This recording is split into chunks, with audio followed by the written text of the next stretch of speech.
ఒక ఉప ముఖ్యమంత్రి స్థానంలో ఉండి ఈ విధమైనటువంటి ఇమ్మెచ్యూర్డ్ స్టేట్మెంట్స్ ఇవ్వటం, ఇమ్మెచ్యూర్డ్ మాటలు మాట్లాడటం, వార్నింగ్లు ఇవ్వటం, నీ స్థాయికి తగ్గట్టు బిహేవ్ చేయకపోవటం ఒక వ్యవస్థని అవమానించినట్టు పవన్ కళ్యాణ్ గారు గుర్తుపెట్టుకోండి.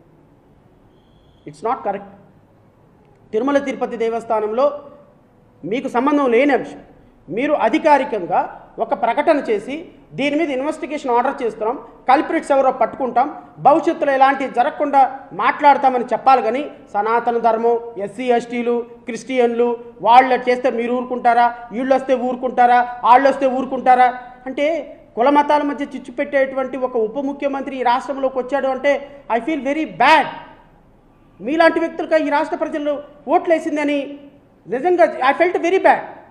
మీరు రాష్ట్రంలో ఎంతమంది జనసేన కార్యకర్తలు ఉన్నారో ఏంటో నాకు తెలియదు, కానీ కాస్త ఎవరైనా కాస్త కామన్ సెన్స్ ఉన్న వాళ్ళు ఇలా ఉప ముఖ్యమంత్రికి చెప్పండి. ఇంకా ఆయన ప్రతిపక్ష నాయకుడు అనుకుంటున్నాడు, గెలవని ఓడిపోయిన ఎమ్మెల్యే అనుకుంటున్నాడు. కాదు, ఎవరైనా సరే ఆయన ముందు ఒక ఉప ముఖ్యమంత్రి పవన్ కళ్యాణ్ గారిని ఒక బోర్డు పట్టుకుని నుంచోండి మాట్లాడేటప్పుడు. It is always safe. ఎందుకు అంటే ఆ బోర్డు చూసారో నేను ఉప ముఖ్యమంత్రి అని గుర్తొస్తుంది ఆయనకి.